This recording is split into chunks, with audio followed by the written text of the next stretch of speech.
Good afternoon, everyone. It is a great honor for me to introduce today's honored guest, Lonnie Bunch III, founding director of the Smithsonian's National Museum of African American History and Culture and 14th Secretary of the Smithsonian Institution. Secretary Bunch is a revered historian, scholar, and educator. At the risk of shamelessly using a movie title, he is a national treasure. Interviewing Secretary Bunch is Rachel Wilkinson, an outstanding member of the School of Medicine class of 2021. It is no exaggeration to say that Rachel, along with a team of her peers, has changed the way medicine is being practiced at Mount Sinai. Rachel will be joining our ranks as a resident in pediatrics. Thank you, Dean Muller, for that introduction. Secretary Bunch, it is such an honor to have you here today. Your leadership of the creation of the National Museum for African American History and Culture is so inspiring.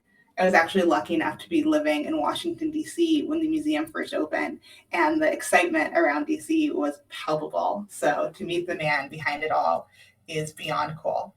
How are you doing today? I am fine. You are so kind.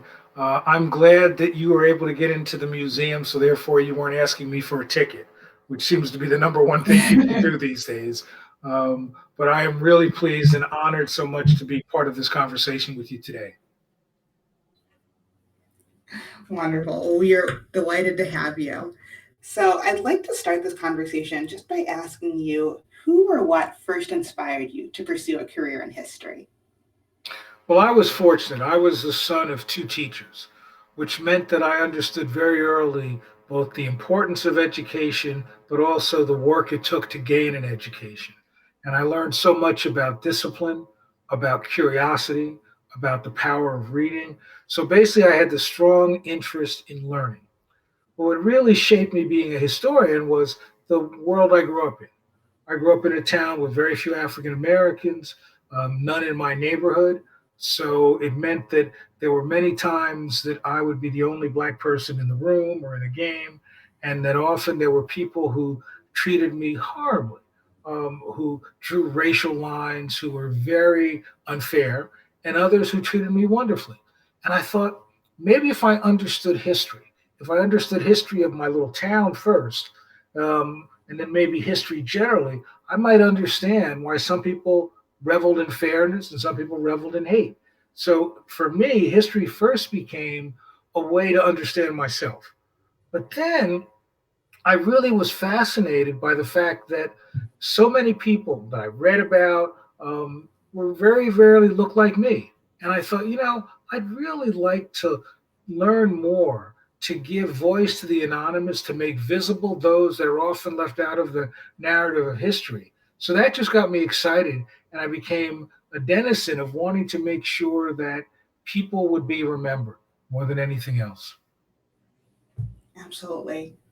And in that work, what motivated you to take on the massive undertaking that is the National Museum of Black History? Because I'm sure at the time that it was first coming together, there was pushback. There were people who didn't think it could be done, a lot of competing interests. What made you say, this is the challenge that I want to step up to? Well, you're absolutely right that now it looks so easy, right? Oh, everything's done. But in 2005, when they asked me to come back, I wasn't sure I wanted to do it. First of all, this idea of building a museum had been floating around for 100 years. It began with Civil War veterans, Black Civil War veterans saying, why not tell our story too?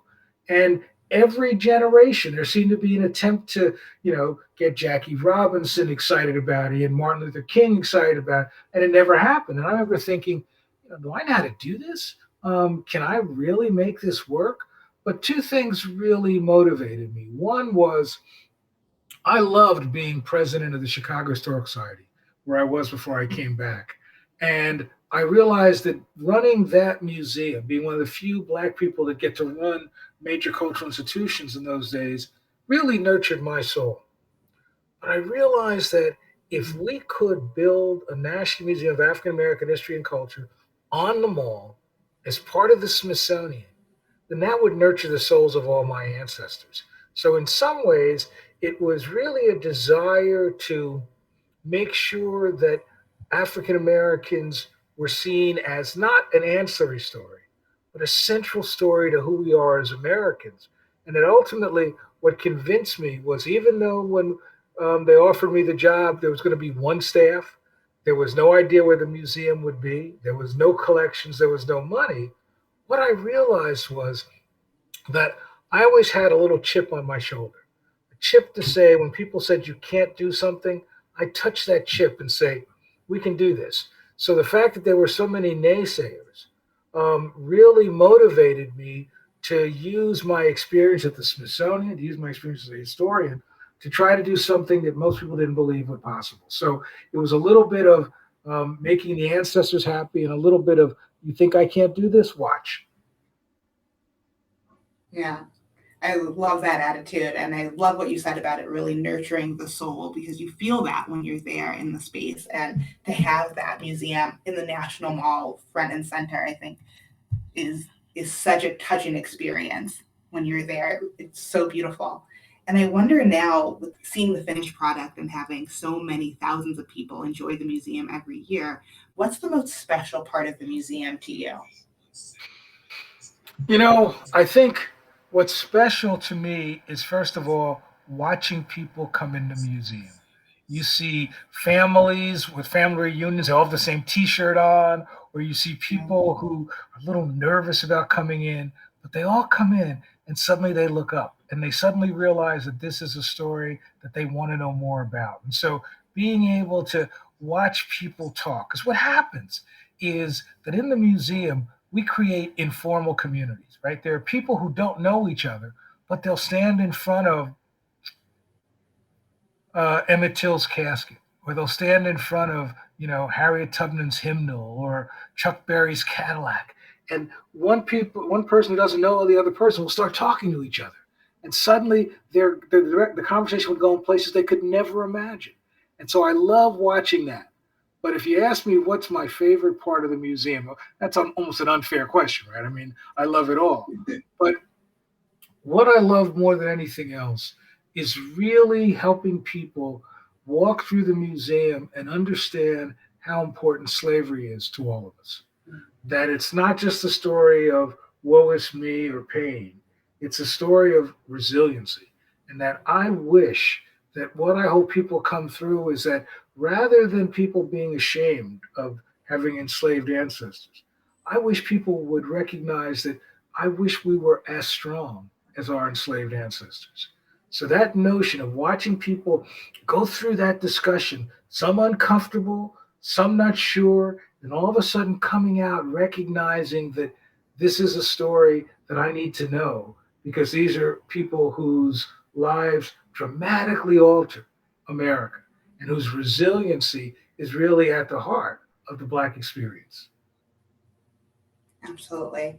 And the pride that you feel in that museum as an American or as the descendant of enslaved people is incredible. And like you said, is something that wouldn't necessarily happen other places. And the museum creates that. Something I'd like to do in this conversation is I'd like to open it up a little bit into a broader discussion of race, racism, social justice in our current historical moment, because I think we're speaking together at a really important time, at potentially an inflection point in American history, where over the past year, we've been confronting these dual crises and new attention to racism and racist police violence, and also the COVID-19 pandemic and its disproportionate impact on Black and Brown communities. And so I wanted to ask you, as a historian, someone who's really dedicated their life to understanding history and educating the public about history, how do you think the story of this year will be told in years to come? Well, it's interesting. There are many moments throughout history where it is an inflection point, where it really illuminates all the dark corners of our experience. And that's what these last 2 years have done. They've really forced us to confront so many things that are wretched by racism, right? It's forced us to look at how Black and Brown people suffer proportion to their population when it comes to the COVID-19. Obviously, the murder of George Floyd, the response, not just in the United States, but the response globally, really tells us this is a crucial moment. I think the challenge for us is to recognize that will this be a moment like the civil rights movement that suddenly fails in the long term. That you have these amazing moments of success, Voting Rights Act, Civil Rights Act, but then at the end of the 1960s, you have people like Richard Nixon saying that the issue is not civil rights, but the issue is law and order. And I worry as I think about how people talk about this moment that we might have one of those moments where instead of the attention is put on fairness and justice, it becomes put on sort of control and law and order. I think there's no doubt that historians in the future will say this is one of the most important years in our history. The challenge will be how we look at the partisanship that is still so strong. That in essence, this is really a moment where historians will ask ourselves, this is a moment where we say, what kind of country are we? Are we a country that lives up to our ideals? Are we a country that wants to be the model of fairness? Or are we a country that recognizes that fairness is limited, that only certain people have access to the American dream? And I think the challenge for historians will be what will happen? Because I think that what this period tells us as a historian is change is always possible, but change is never linear. And that in essence, is this going to be just a sprint that ends, or is this going to be a long wave that will allow us to be a more transformative, a fairer nation? So I think that definitely things like George Floyd's murder, the break-in in the Capitol, the insurrection in the Capitol on January 6th, the kind of devastation of COVID-19 on Americans generally, on people of color specifically, that will be something that historians will be writing about for generations to come. Absolutely. And when you talk about the potential for a Richard Nixon style backlash, what do you think we should be thinking about in order to prevent that? Because I've definitely felt that fear as well, that this could go either way. This could lead to a broader and deeper and richer understanding of racial justice and social justice, or the opposite. And I think you've put your finger on what is really the question. We're at this tipping point. Part of what you hope is that people, regardless of party, begin to see how the country needs to change. Regardless of party, begins to see that the kind of evil, and I use the word intentionally, the evil that was unwrapped with the murder of George Floyd, you hope people say that evil can't exist anymore. And there's hopeful signs, right? You see police officers and police chiefs saying things you've never seen them say before. You see people crossing racial lines in large numbers to support these issues. You see people in Italy, in Israel, in London, all saying Black Lives Matter. So on the one hand, you see to yourself, you say, this is a time that we can see that change. But as I've said, time and time again, there was a great deal of enthusiasm at the end of the Civil War to change this country. Within a decade, that enthusiasm was gone. You see it again during the Civil Rights Movement, and it's gone. So the key here is to recognize that the question will be, how deep is our commitment to creating an America that's fair for everybody? And if our commitment isn't deep, how do we realize that we have to continue to struggle? That in essence, it's that struggle, it's that illuminating the dark corners that demand America to live up to its ideals. That is what has moved the country really dramatically throughout its history.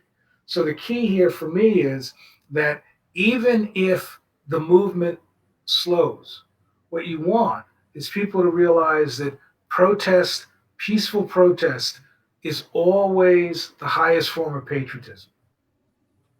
Absolutely. And I wonder, even as we're starting to sort of tell this story amongst ourselves, and I'm sure amongst historians and public figures, is there anything else you feel like people are missing about the story of the past year and a half, or that they're getting wrong? Well, I mean, I think that people are seeing it through their own lens, right? I'm a rural Southerner and I don't see all this, or no need for masks, etc. What I think they're not seeing is recognizing that issues of George Floyd, issues of COVID-19 that are destroying so much and hurting so much in the African American community are also key factors to shape other communities. That in essence, the challenge is to recognize that this is not somebody else's story. This is not an ancillary story. This is a central story to understanding how the United States responded to COVID 19, understanding how the United States began to grapple with fundamental questions about structural racism and fairness. That, in essence, what you want people to realize is this is my story too, regardless of who you are, regardless of race, regardless how long your family's been in this country. That if we can get people to recognize that we're in this thing together, then there's hope for a future. Absolutely. That interconnectedness. And speaking of how COVID-19 really highlighted a lot of these disparities, I'd like to talk, if we could, a little bit about how medicine and public health can play a role in this conversation, especially for the class of 2021, of which I am a part. There's thousands of us graduating all over the country this year as new doctors, nurses, biomedical scientists, and we're trying to understand what our role should be as providers in combating racism, especially at a time where medicine is starting to confront internally a lot of the ways that it perpetuates racism, whether it's race being used inappropriately in clinical algorithms, or the way that race often determines where patients are seen or how they're seen or by whom. And so I was wondering what you think the role of a healthcare provider could be in combating racism and being part of this conversation. Well, we can talk for 4 hours about this. I mean, I think that in some ways, part of it is recognizing that the fundamental challenge has been that the medical profession, the public health profession, has often used people of color as subjects rather than as patients. And as a result of that, there is this obviously concern about fairness within the healthcare system. Here's what I think very strongly. When my youngest daughter is, finished her residency a year ago, right? And she's an emergency medicine doctor. And one of the things that hit me was that we had to do her end of her residency celebration via Zoom. So I'm watching all these relatively young men and women talk about what they had to experience going through their residency at a time of COVID 19, and yet how they were willing to give their all to fight that battle. That gave me such confidence in your generation, my daughter's generation, the sense that they recognize that first and foremost, that as the CDC has now said, and Robert Wood Johnson Foundation has said, that you know structural racism is a public health challenge, and that in essence, what you really have to recognize is first of all, one, your profession needs to embrace its history. Your profession needs to understand that it has contributed mightily to some of the most positive outcomes of healthcare and some of the worst of healthcare. So understand that, own it, and then begin to, as you've said, first of all, look internally. What does that mean? What does it mean in terms of making sure you've got a broader, more inclusive group of people going through medical schools and the like? How do you make sure that they're getting the opportunities so that they're not simply battling old wars and hitting walls that other people have been hitting for generations, but that in essence creating new opportunities to change. And in essence, to say as a profession, I hear doctors often talk about when we talk about structural racism. Well, it's not my area. It's not my expertise. I need to stay in my lane. Your lane is helping to make a country better through the healthcare system, and that means embracing the challenge of fighting racism, embracing the challenge of being fairer, embracing the challenge of recognizing the missteps of the past and using those to challenge you to find a better future. That is your job. So your job is to master your profession, but to recognize that it's not enough to be a good doctor. You got to be a good person. You got to fight the good fight. Absolutely. like you said, part of that mastery being an understanding of medicine's history and a willingness to engage. And I wonder, especially having seen your daughter move through medical education, where do you think medical education could better confront the racist history of medicine and or the history of injustice overall as it has shown up in our field over and over again? I've really struck how there are many courses on medical ethics, all these things, but very little is really spent on the centrality of race in both shaping the medical profession, but also in then limiting fairness for many people to have access to healthcare. I mean, the notion that many people, that I hear many doctors say, well, it's about a personal choice, how you live your life, how you eat, how you exercise, all part of it. But it's also the fact that if you live in Princeton, New Jersey versus living in Trenton, New Jersey, you have a life expectancy that's 14 or 15 years more. So, in essence, it's essential to sort of say we have to not just be good doctors, we have got to confront these issues, because if the issue is making sure we create a culture where healthcare is accessible and given fairly for all, it means that you're going to have to confront those structural racism, going to have to confront assumptions. You're going to have to confront the notion that when people of color come into an emergency room, you may have to think about them a little differently than your initial reaction is, making sure you're being fair to give them the training, the treatment that they need. So in essence, it's really saying the top of mind. These are issues that those in the medical profession need to explore. Absolutely. And when you think more broadly about the healthcare system, not just individual providers, but whole hospital systems, what do you think we could be doing to not just combat our own racism, but really push the envelope forward on racial justice? Because it occurs to me all the time that as a system, the healthcare system is such a massive part of not just the US economy, but sort of how we think about ourselves in terms of providing our most basic needs, our most basic right to health. And if we're not using that massive sort of social, economic, cultural weight to push forward racial justice, we're missing an opportunity. I think you're right. I mean, that's why I keep saying I don't want to hear doctors saying I can't get out of my lane. Your lane is really the whole system of healthcare. And your lane is really saying, what are all the things we have to do? Some of these are outside our control, right? But yet, can we illuminate housing issues? Can we illuminate the economic underpinnings that get in the way of fairness in healthcare? And can we then, as the healthcare community, recognize we have a lot of power, we have a lot of resources? How do we turn that to making a fairer place? I mean, I really think a lot of this is about clarity, knowledge, and will. If you have the will, you have the clarity, you can make the kind of decisions that not only improve your profession, but use your profession to challenge other areas that will make it easier, better for people to have access to better health care. And in essence, what you want is you want everybody in your profession to say, I own this. This is what I have to do if I'm going to live up to the oaths I'm taking.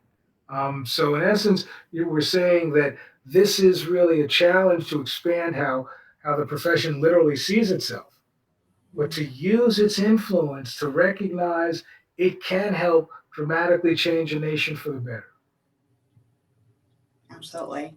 And hopefully conversations like this are part of that first step of helping people understand the role of an advocate for justice being a central role of being a healthcare provider.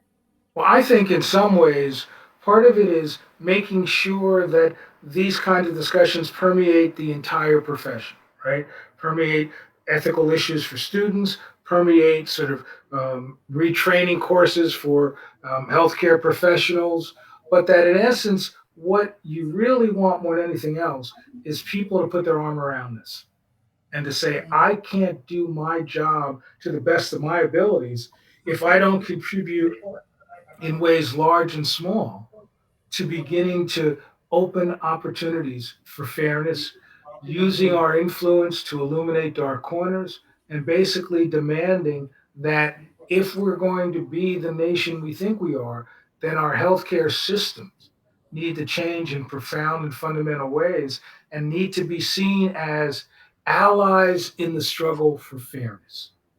Congressman John Lewis, who was somebody that I was very close to, the great civil rights leader, used to always say to me, remember, people can't despair because despair slows you down. But what people have to do is own the challenge.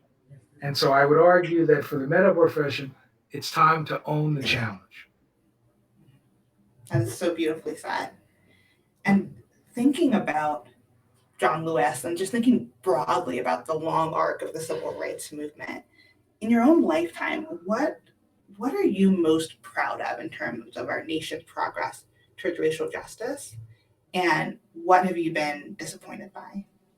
Well, as a historian, what's clear to me is that America has moved in dramatic ways, right? You think of our ancestors being enslaved, and yet what our ancestors had, which was so powerful to me, is they believed in an America that didn't believe in them. They dreamed a world anew. Who could have imagined in 1820 that slavery would end? Or who could have imagined in 1930 that there would be no legal segregation? Or who could imagine in 1970 that there'd be a black woman as vice president? So, in some ways, what I take from history is a sense that change is possible, a sense that there has been great movement. But also, what I've done, what I take from history is that change is not permanent. That what we've seen are moments of great forward leaps and then moments of moving back. And so, in essence, what you want to do is use history to create new generations of activists who recognize that regardless of their profession, in this case, in your profession, they have an obligation to fight the good fight, to make a country better. And so I take away a sense that of hope that I see in many communities, especially African American communities.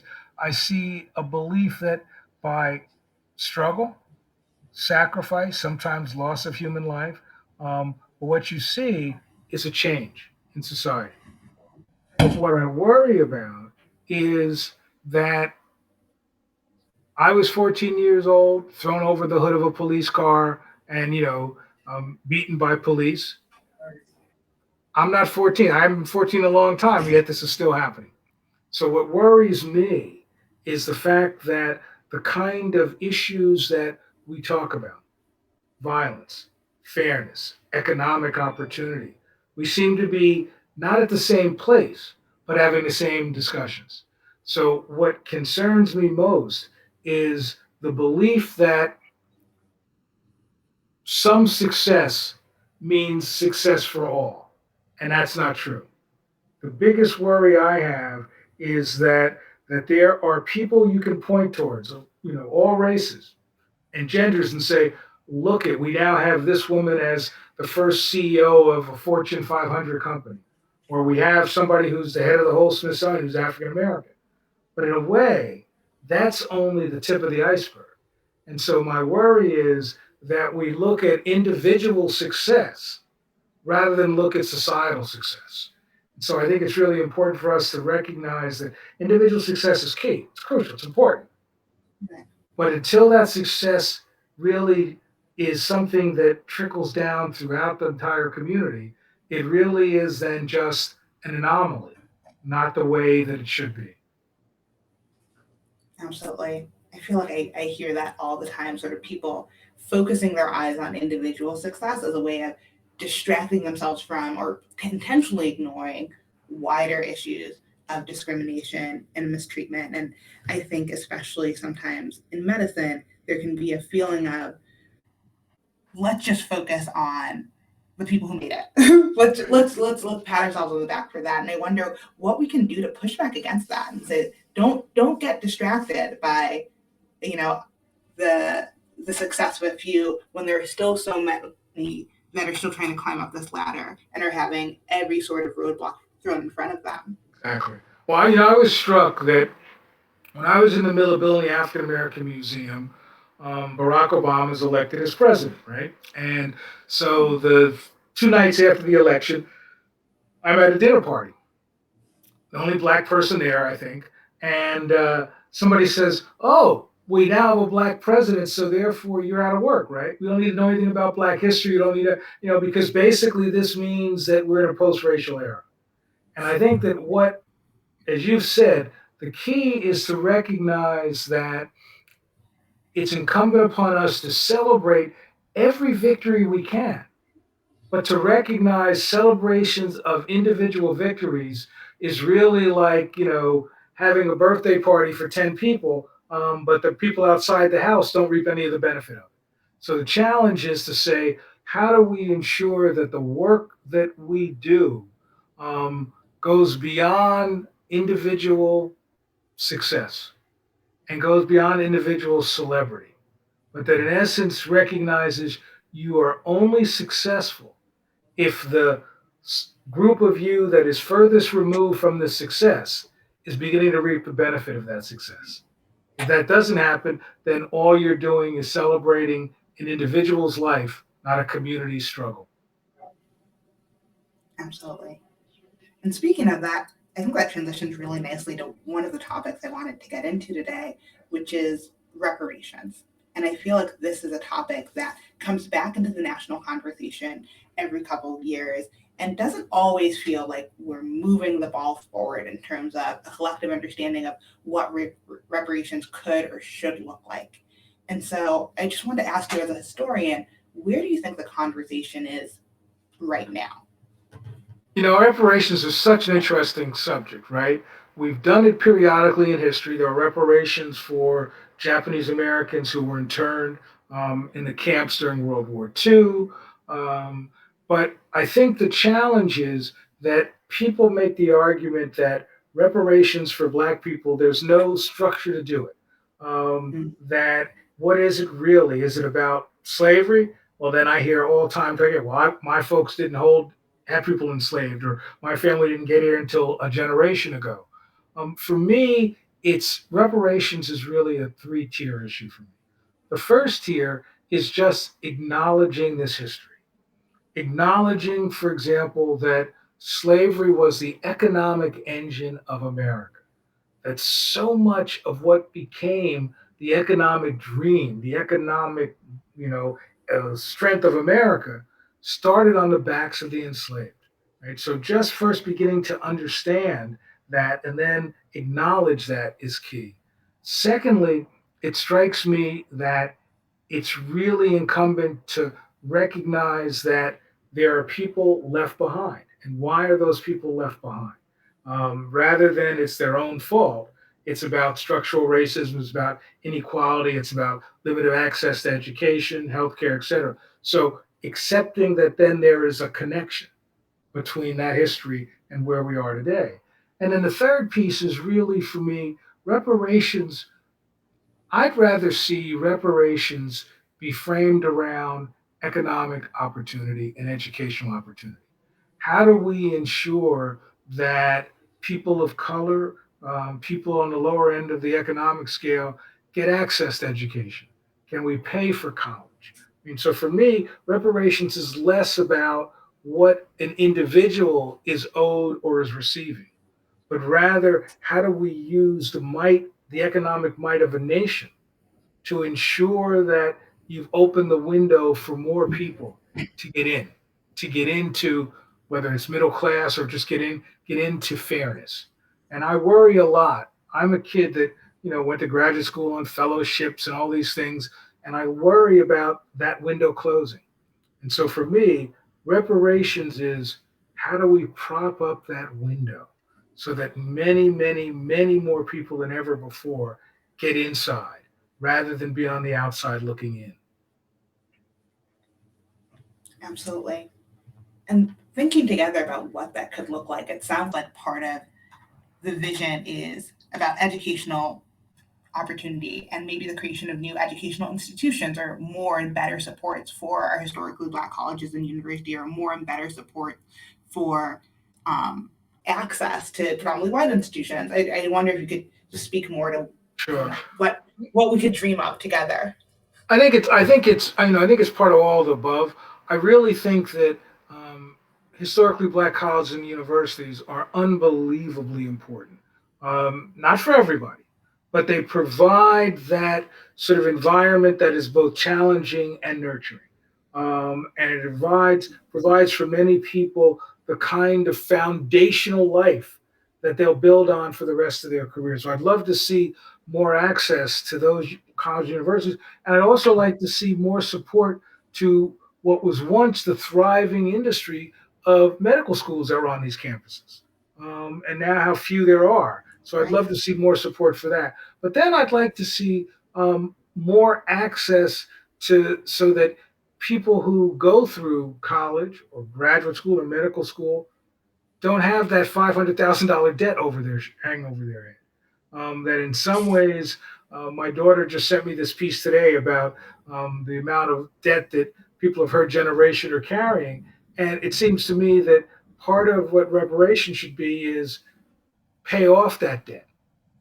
By paying off that debt, you're also paying off the debt to all those generations before that chopped cotton, that carried the wood, that carried the economic opportunities of the country. So, one, I think that would be the key. So, for me, it's one, thinking about what do you need to create a pipeline of possibility. So, what does that mean for pre-K education? So, in essence, to really turn our attention to an educational pipeline that would allow people to have access to schools or trade schools, whatever works better for them, but that in essence ensures that nobody gets left behind when it comes to education. And then through that, other things are possible. Absolutely. And I'll say, as a 2021 graduate, you are preaching to the choir on the crushing feeling of student debt. And it disproportionately affects Black and Brown graduates, and it shapes our career trajectories in ways that further disempower our communities. And oftentimes, I think, keeps people from doing the sort of community based work that you might otherwise want to do, but you just can't afford it. Exactly, exactly. I think the other thing that I would argue reparations can do very specifically in terms of healthcare, I worry about hospitals that are closing in neighborhoods of color. I worry about the sort of healthcare that's available to people on the south side of Chicago or in South Central LA. So, really thinking about the second piece of reparations is really something you'd know better than I. What are the levers that could improve health access to healthcare for minority communities? That to me is the second piece of reparations. Absolutely. And I think that's something in healthcare we sometimes talk about, the funding misallocation of not nearly enough funding going to our hospitals and our clinics in Black and Brown communities, especially in our public hospital system. But there's very often, I think, a reluctance to use the lens of race to even talk about that. But I think it's so important to say the quiet part out loud, to say that these are not just any poor hospitals. These are poor hospitals that are disproportionately treating not white people who are not white, who are not rich, people who are not rich, who are not people who are not otherwise privileged. And I think bringing that historical perspective is really important for that. What's so interesting to me is that I see moments where America yells for change, yells for fairness. Often around issues of race, they whisper.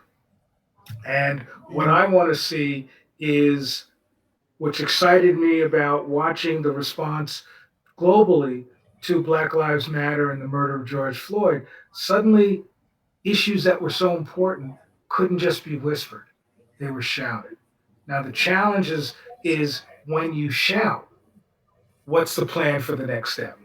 But it seems to me that often issues of race are whispered in a way that the very people that need to grapple with it don't hear it. And the people who are touched by it every day hear it every minute. So the goal for me is to make sure that people see these as the story of us all, not just of a particular community. Absolutely.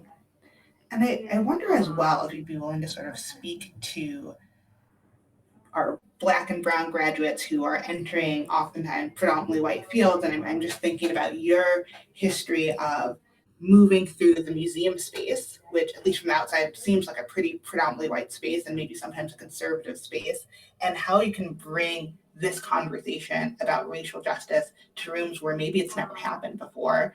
And especially as someone who's, going in as, an intern next year, a baby trainee, how to sort of find that bravery and courage within myself to say the quiet parts out loud, to yell the things that need to be yelled, even in spaces that aren't always friendly.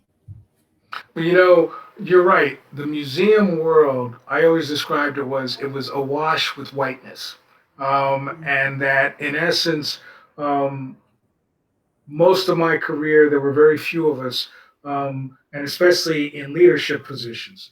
But what I realized is several things. First and foremost, I needed to master my profession. I needed to be as excellent as I could as a historian, as a curator.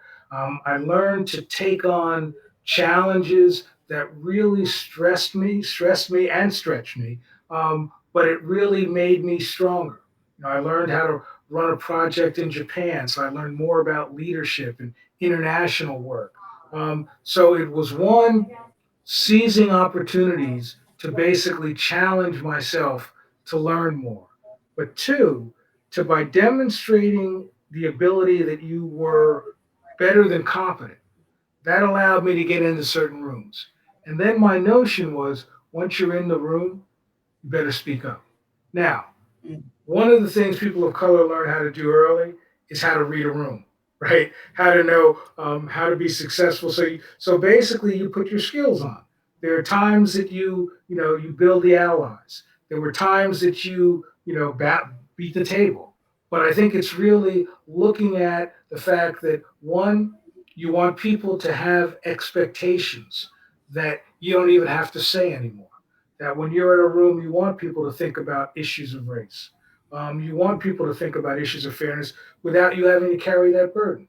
And then the other piece is that it's crucially important to make sure that while you may be one of few, that next year there should be more.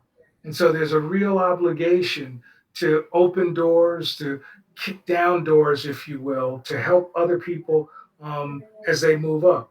I'd love to say to you, I had a lot of mentors. I really didn't. But that meant to me, it was crucially important for me then to open doors and mentor as many people as I could to challenge the profession, but also to challenge people of color to say, you should own this profession because it's a profession that is interpreting your culture. It is defining who you are. And if you're not there, then somebody else is defining who you are. And so I think one is recognizing that you've got a dual obligation to yourself and your own career, and then to those that follow. Absolutely. And as you're mentoring that next generation who's leading museums and helping the public understand this history, do you see signs of positive change? Are they having a different experience than you did sort of coming up through the ranks? I think that they're having a different experience, but I think what's clear is the head of the Ku Klux Klan, who created it in 1868, once said that the challenge of America will always be that people are going to have to deal with what being white means. And I think that the other side of that means that race will always be an issue, and that African Americans, people of color, will have to grapple with this no matter what. What I see, however, is a willingness to confront it first clearly head on that may not have been there when I started. I also see a sense that there are enough people who have now opened some doors that you can point towards, that you can find examples. Um, you know, I couldn't find directors of museums that weren't racially specific for years. There just weren't any. You had to be basically a white male or later a white female, but never a person of color. So I think the Mm, key is there are now more opportunities to look for mentors, to look for models. Um, and I think that what you want to create an environment where people see it so they believe it. Absolutely. And you're creating that visibility everywhere you go. I And recognize that, how important it is for people of color to be seen, to seen as leaders, to seen as efficient, effective. And so I recognize, for example, what it means when people see me talking about history, being the secretary of the Smithsonian. It's not about me. It's about the doors you open. It's about the assumptions you challenge. It's about the possibilities that can happen as a result of people seeing people like them in positions of authority. absolutely. And that segues really beautifully into one of the last things I wanted to talk about as we come to the end of our hour is I wanted to talk about hope and where we find sources of hope. And I've definitely felt over the past year that there have been times where I have felt further away from hope than I have before, especially with I think what has felt like sort of a daily onslaught of racist police killings and racism generally, and feeling like things are not things have not changed and are not changing. And that feeling can be, like you said, that feeling of despair can stop people in their tracks. And so I wonder, as someone who confronts both racism in our daily lives but also confronts historical examples of racism in your professional life, where do you find hope? Where do you go to sort of shore up when you start to feel that despair? I find hope in history. History is a reservoir that I dip into, and I see people like Frederick Douglass or Madam C.J. Walker, people who didn't give up, who should have given up, who believed in an America that didn't believe in them. So I get a lot of hope from John Lewis and people who basically said, my head is bloody but unbound. That's where I get hope. I also get hope, candidly, um, from people like you and my daughter. I get hope from people who are doing things that I could have never imagined, who are willing to sort of say, I will be the best in my profession, but I will also be the best person of color I can be. That I get hope from. And the other thing I get hope from is that um, when I talk to people from around the world and I hear them talk about Black Lives Matter, when I hear people in Israel telling me how important that is, um, I take hope from the fact that we're now in a world where it's harder to keep secrets. It's harder not to have the positive and the negative show up. And that gives me hope because as long as you can see good examples of what went on before and be able to illuminate the horrible moments, you can change and address those. So ultimately, what gives me hope is that my grandchildren laugh a lot. That gives me hope. Oh, sounds wonderful. It's really wonderful. And I appreciate what you said about this being a global movement. That part feels, to me at least, unprecedented. The idea that people all over the world are participating in the Black Lives Matter movement is really, it makes me feel like you said, we can't keep secrets. Racism cannot be America's dirty little secret. Right? I agree. It really is the challenge. It's the challenge of the country to say, we have strong ideas of what we need to do. Now let's do it. Absolutely. Well, thank you so much, Secretary Bunch. It has been delightful to have you, and I just really appreciate all the insights that you've given. I also wanted to congratulate you on receiving an honorary degree, and I look forward to seeing you at commencement later this week. Well, I'm humbled. I don't know why anybody wants to give me a degree, but I'm so pleased to be able to talk to you. And I hope that one of the things that you do is reach out to people like my daughter and others and, build a kind of collaborative network that will give you confidence as you move forward, will protect you when you get beat up, will give you that hope that we all need. I absolutely will. And I also wanted to thank all of our listeners who have joined this call and to let people know who are on campus that they can pick up a copy of your book, A Fool's Errand, which really tells the story of the building of the National Museum for African American History and Culture. That book is available here on campus in Annenberg 1330 and also in the Student Affairs Office of Aaron Hall. So I recommend everyone to pick that up. And I hope to see many of the people who join this call later at commencement events this week as well. Thank you. Thank you. Take care. You too.